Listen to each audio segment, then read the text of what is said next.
ഓം നമോ നാരായണായ. ഓം നമോ നാരായണായ. ഓം നമോ നാരായണായ. ഓം നമോ നാരായണായ. ഓം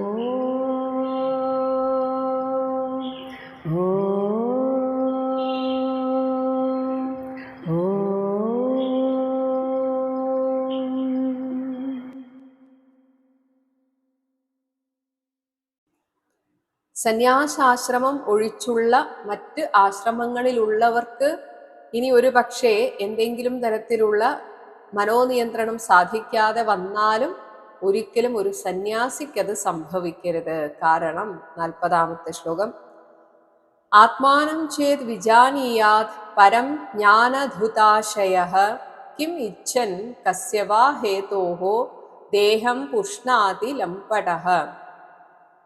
ആത്മാനം, ആത്മാവിനെ പരം വിജാനീയാത് ചെയ്ത് പരബ്രഹ്മസ്വരൂപമായി അറിഞ്ഞിരിക്കുകയാണെങ്കിൽ ജ്ഞാനധുത ആശയ, അറിവിനാൽ തന്നെ, ഇങ്ങനെ താൻ എന്നാൽ ഈ ശരീരമല്ല, ആ ബ്രഹ്മസ്വരൂപമാണ് എന്ന ആ അറിവ് കൊണ്ട് തന്നെ നമ്മുടെ കർമ്മവാസന വേരറ്റ് പോയി കഴിഞ്ഞാൽ പിന്നെ എന്ത് ശരീര പോഷണം, പിന്നെ എന്തിനെ ആഗ്രഹിച്ച്, കിം ഇച്ഛൻ കസ്യ ഹേതോഹോ, എന്താഗ്രഹിച്ചിട്ട്, എന്ത് കാരണത്താൽ, ലംപടഹ വിഷയാസക്തനായിട്ട് ദേഹം പുഷ്ണാതി, ശരീരത്തെ പോഷിപ്പിക്കണം.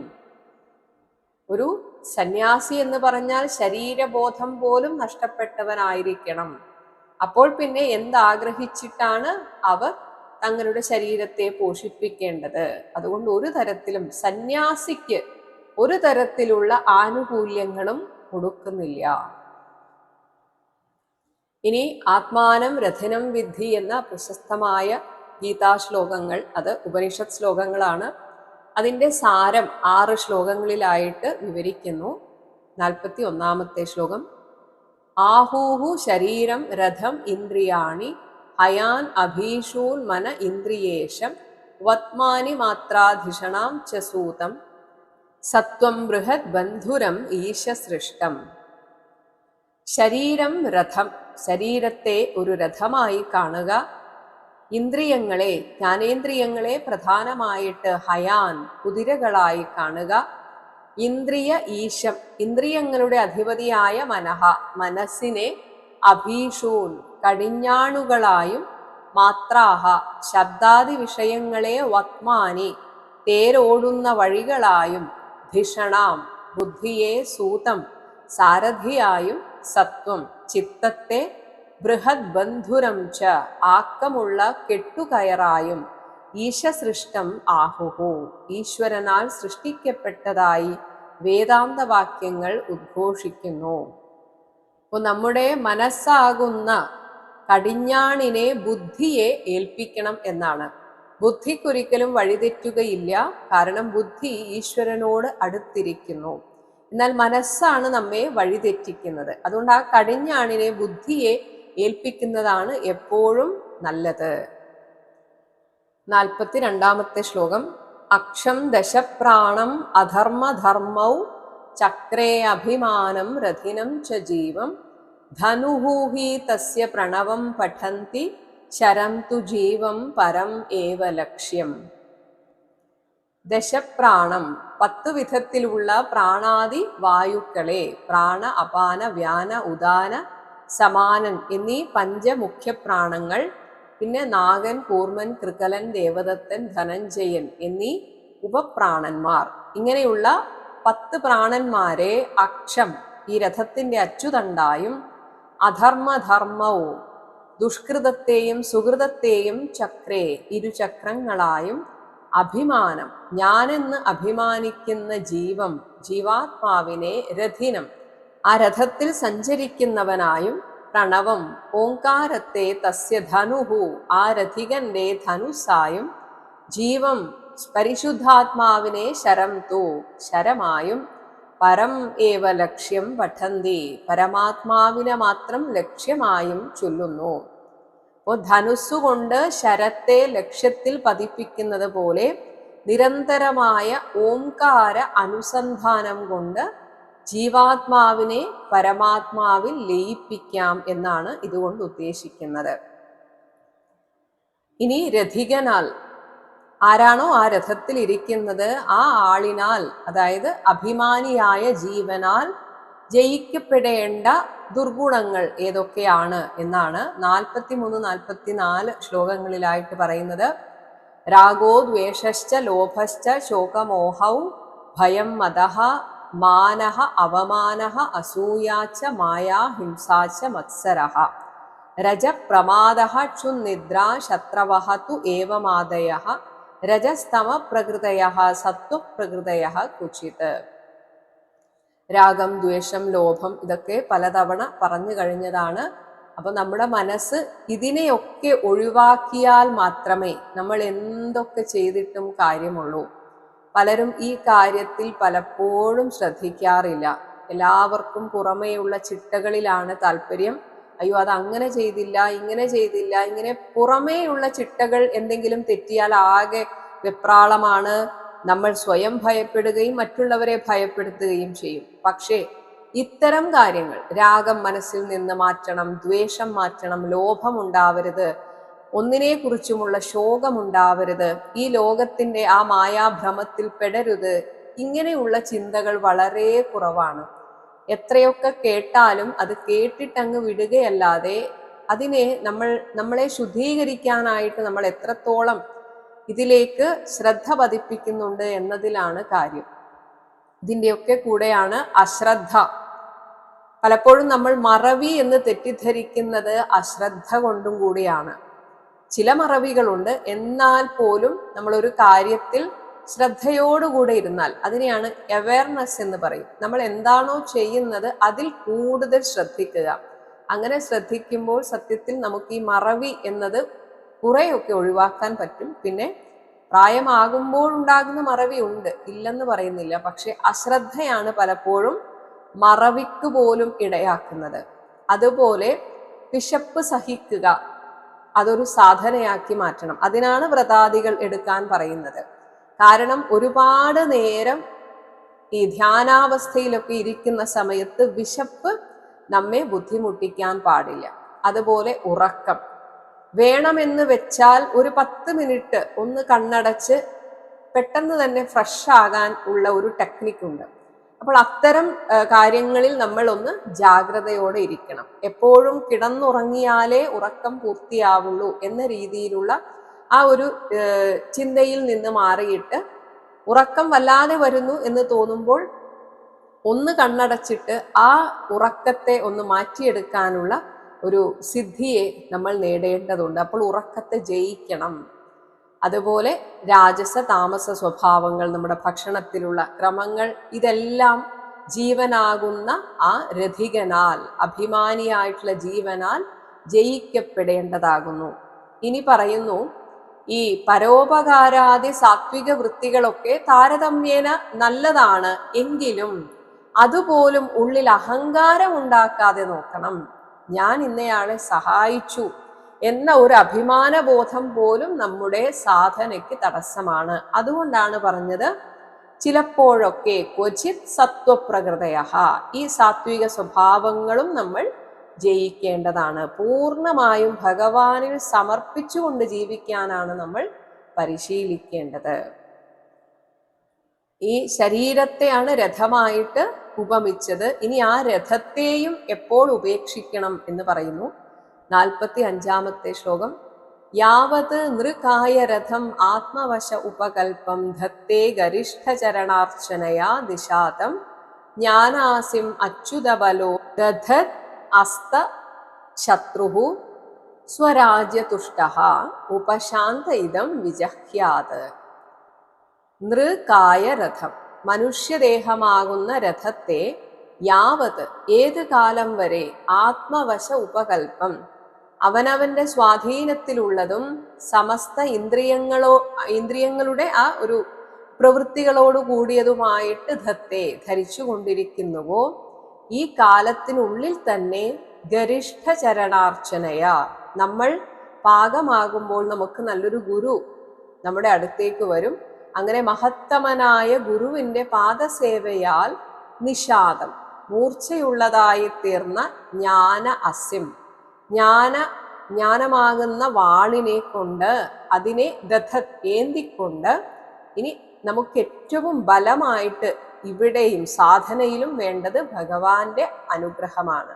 അച്യുത ബലഹ, ഭഗവാനാകുന്ന ആശ്രയത്തോടു കൂടിയവനായി ഭവിച്ച് അസ്തശത്രുഹു, രാഗദ്വേഷാദി ശത്രുക്കളെ ഇല്ലാതാക്കിയിട്ട് ഉപശാന്തഃ, ഉപശാന്തിയെ പ്രാപിച്ച് സ്വരാജ്യതുഷ്ടഃ, ആത്മാനന്ദലബ്ധിയാൽ സന്തുഷ്ടനായിട്ട് ഇതം ഈ രഥാദി ഉപകരണങ്ങളെ എല്ലാറ്റിനെയും പിന്നെ വിജഹ്യാത് ഉപേക്ഷിക്കണം. നമുക്ക് സാധനയ്ക്ക് ശരീരം ആവശ്യമുണ്ട്, എന്നാൽ ആ ആത്മാനന്ദത്തിൽ നമ്മൾ സദാ ഇരിക്കുന്ന ഒരവസ്ഥ എത്തിക്കഴിഞ്ഞാൽ പിന്നെ ഈ ശരീരത്തെ ഉപേക്ഷിക്കാൻ മനസ്സുകൊണ്ട് തയ്യാറാകണം.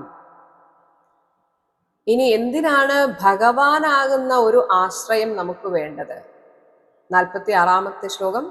നോചേത് പ്രമത്തം അസദിന്ദ്രിയ വാജിസൂത നീത്വാ ഉത്പഥം വിഷയദസ്യുഷു നിക്ഷിപന്തി തേ ദസ്യവഹ സ ഹയസൂതം അമും തമോ അന്ധേ സംസാരകൂപ ഒരു മൃത്യുഭയേ ക്ഷിപന്തി.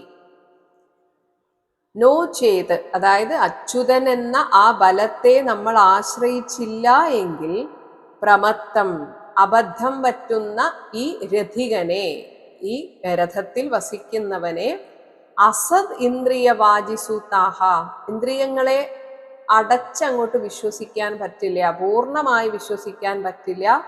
ദുഷ്പ്രവണത അപ്പോഴും കുറച്ചൊക്കെ ഉണ്ടാകും. സാഹചര്യം വന്നാൽ ഇന്ദ്രിയങ്ങൾ പിഴച്ചു പോകും. അപ്പോൾ ഇന്ദ്രിയ അശ്വങ്ങളും ബുദ്ധിയാകുന്ന സാരഥിയും ഭഗവാന്റെ ഒരു ശക്തമായ പിൻബലം ഇല്ല എങ്കിൽ ഉത്പഥം, പിഴച്ച വഴിയിലേക്ക് ഈ രഥികനെ നീത്വാ, നയിച്ചിട്ട് വിഷയദസ്യുഷു, ഇവിടെ വിഷയങ്ങളെ കൊള്ളക്കാരോട് ഉപമിക്കുകയാണ്. അപ്പോൾ വിഷയങ്ങളാകുന്ന കൊള്ളക്കാരുടെ ഇടയിൽ നിക്ഷിപന്തി, കൊണ്ടുവിടുന്നു.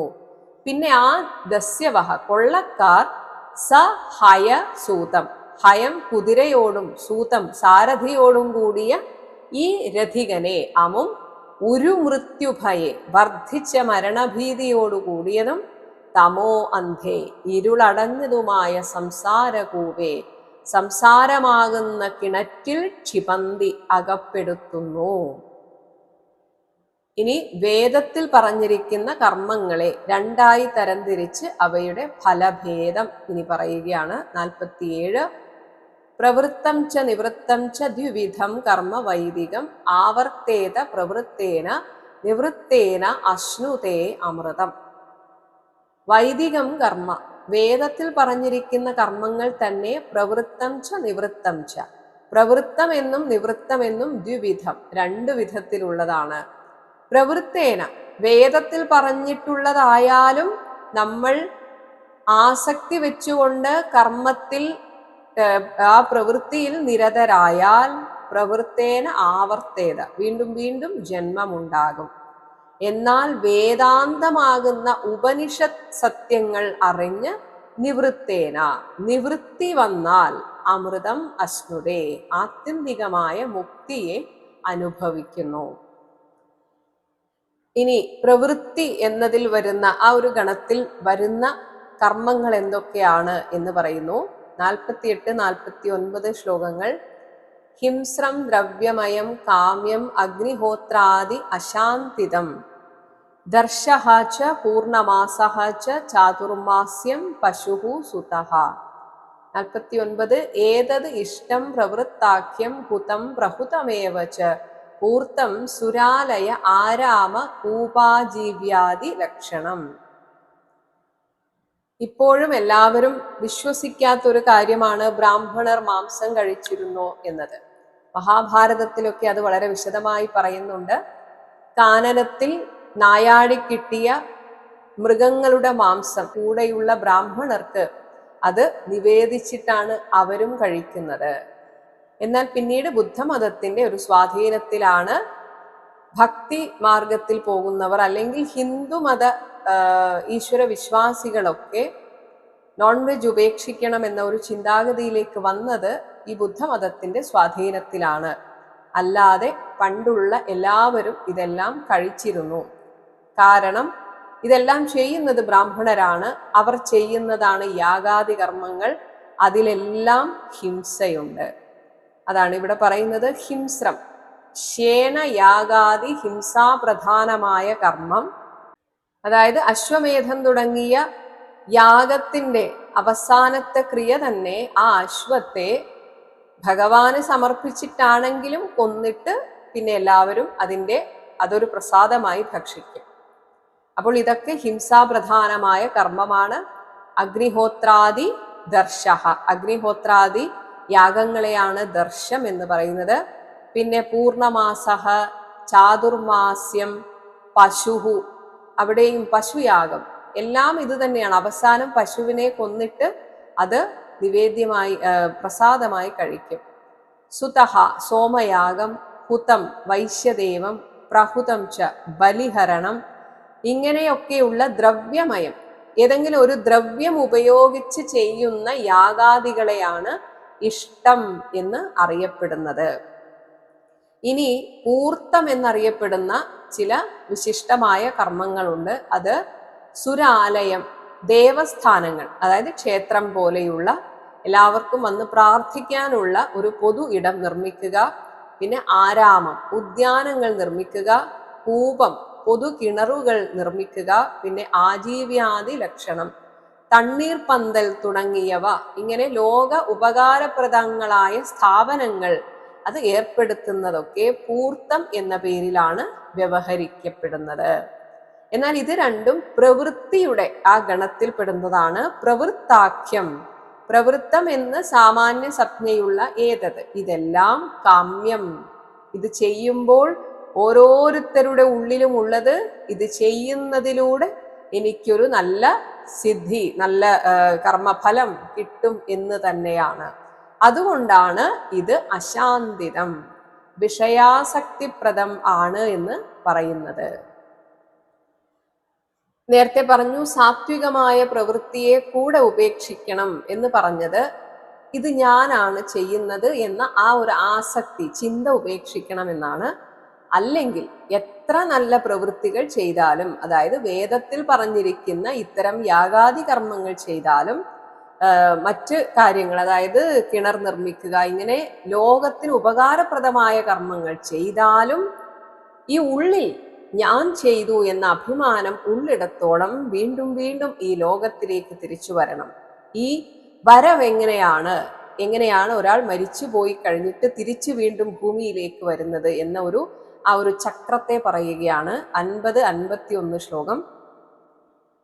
ദ്രവ്യ സൂക്ഷ്മ വിപാകഃ ച ധൂമോ രാത്രിഃ അപക്ഷയഃ അയനം ദക്ഷിണം സോമോ ദർശ ഓഷധി വീരുധഃ അന്നം രേത ഇതി ക്ഷ്മേഷ പിതൃയാനം പുനർഭവഃ ഏകൈകസ്യ ഏന അനുപൂർവം ഭൂത്വാ ഭൂത്വാ ഇഹ ജായത്തെ നിഷേകാദി ശ്മശാനാന്തൈഃ സംസ്കാരൈഃ സംസ്കൃതോ ദ്വിജഃ. ദ്രവ്യ സൂക്ഷ്മ വിപാകഃ, യജ്ഞദ്രവ്യങ്ങളുടെ സൂക്ഷ്മമായ പരിണാമത്തോട് ചേർന്നുകൊണ്ട്, അതായത് നമ്മുടെ ശരീരത്തിൽ നിന്ന് ജീവൻ വേർപെട്ടു പോകുമ്പോൾ ആ ജീവൻ സൂക്ഷ്മ ശരീരമായി പരിണമിക്കുന്നു. പിന്നെ ആ ജീവൻ, ഇങ്ങനെ സൂക്ഷ്മമായി തീർന്ന ജീവൻ ച ധൂമഃ, ധൂമമാർഗം വഴി അങ്ങനെ പോകുന്നു. അതിൽ രാത്രിയും, രാത്രിഃ അപക്ഷയഃ, കൃഷ്ണപക്ഷവും ദക്ഷിണം അയനം, ദക്ഷിണായനവും സഞ്ചാരപഥങ്ങളായി തീരുന്നു. അപ്പോൾ ഈ രീതിയിലാണ് ഈ കൃഷ്ണപക്ഷത്തിൻ്റെയും ദക്ഷിണായനത്തിൻ്റെയും ഒക്കെ അഭിമാനി ദേവതമാരുണ്ട്. അപ്പോൾ അവർ ഈ ജീവനെ അങ്ങനെ സ്വീകരിച്ചു കൊണ്ടുപോവുകയാണ് ചെയ്യുക. അങ്ങനെ സ്വീകരിച്ചു കൊണ്ടുപോയിട്ട് സോമഹ, ചന്ദ്രലോകത്തേക്കാണ് ഇത്തരം പുണ്യകർമ്മങ്ങൾ ചെയ്ത ജീവനെ കൊണ്ടുപോകുന്നത്. അങ്ങനെ ചന്ദ്രലോകത്ത് അവിടെ എത്തിച്ചേരുന്നു. ആ ചന്ദ്രലോകത്ത് നിന്ന് ഇതിന് വീണ്ടും ഭൂമിയിൽ ജനിക്കേണ്ട സമയമാകുമ്പോൾ ഓഷധി വീരുധഃ, ചന്ദ്രനിൽ നിന്നാണ് ഈ ഭൂമിയിലെ സസ്യലതാദികൾക്ക് വളരാനുള്ള പോഷണം ലഭിക്കുന്നത്. അപ്പോൾ ഈ സസ്യലതാദി ഭൂരുഹങ്ങളായി തീർന്ന്, അതായത് ഭൂമിയിലേക്ക് വരുന്നത് മഴയായിട്ടാണ്, ചന്ദ്രലോകത്ത് നിന്ന് അന്തരീക്ഷ ലോകത്തിൽ വന്ന് എന്നിട്ട് മഴയായി ഭൂമിയിൽ വന്ന് ഈ സസ്യലതാദികളുടെ പോഷണമായി തീരുന്നു ഈ ജീവൻ. എന്നിട്ട് ഏതൊരച്ഛനിലൂടെയാണോ ഈ കുഞ്ഞ് ഭൂമിയിലേക്ക് വരേണ്ടത്, ആ ആളിന്റെ അന്നം ആഹാരമായി തീരുന്നു, പിന്നീട് ആ ആളിന്റെ രേതസ്സായി മാറുന്നു. ഇവിടെ ക്ഷ്മേശ എന്ന് യുധിഷ്ഠിരനെ വിളിക്കുകയാണ്. ഇതി പുനർഭവ, ഇങ്ങനെയാണ് ജീവന്റെ പുനരാവൃത്തി ആകുന്നത്. ഇതാണ് പിതൃയാനം. ഏകൈകശ്യേന, ഓരോന്നിൽ നിന്ന് ഓരോന്നിലേക്ക് അനുപൂർവം ക്രമമായി ഭൂത്വാ ഭൂത്വാ, ചേർന്ന് ചേർന്നിട്ട് ഇഹ ജായതേ, ഇങ്ങനെ ഇവിടെ പിറക്കുന്നു. നിഷേകാദി ശ്മശാനാന്തൈഹി, ഗർഭാധാനം മുതൽ ശ്മശാനയാത്ര വരെയുള്ള സംസ്കാരൈഹി, വൈദിക സംസ്കാരങ്ങളാൽ സംസ്കൃത സംശുദ്ധനായ ദ്വിജഃ, ത്രൈവർണികൻ ഇതിന് അധികാരിയാകുന്നു. അതായത് പ്രവൃത്ത നിവൃത്ത രൂപേണ രണ്ട് പ്രകാരത്തിലുള്ള കർമ്മങ്ങൾക്കും അധികാരിയായവൻ, ഇതെല്ലാം മറ്റുള്ളവരെ ചെയ്യിപ്പിക്കുന്നവൻ വൈദിക സംസ്കാര സമ്പന്നനായ ദ്വിജൻ മാത്രമാണെന്നാണ് ഇവിടെ പറഞ്ഞു വെച്ചിരിക്കുന്നത്. ഹരേ രാമ ഹരേ രാമ ഹരേ രാമ രാമ ഹരേ കൃഷ്ണ ഹരേ കൃഷ്ണ ഹരേ കൃഷ്ണ കൃഷ്ണ ഹരേ രാമ ഹരേ രാമ ഹരേ രാമ രാമ ഹരേ കൃഷ്ണ ഹരേ കൃഷ്ണ ഹരേ കൃഷ്ണ കൃഷ്ണ ഹരേ രാമ രാമ ഹരേ കൃഷ്ണ കൃഷ്ണ ഹരേ രാമ രാമ ഹരേ കൃഷ്ണ കൃഷ്ണ.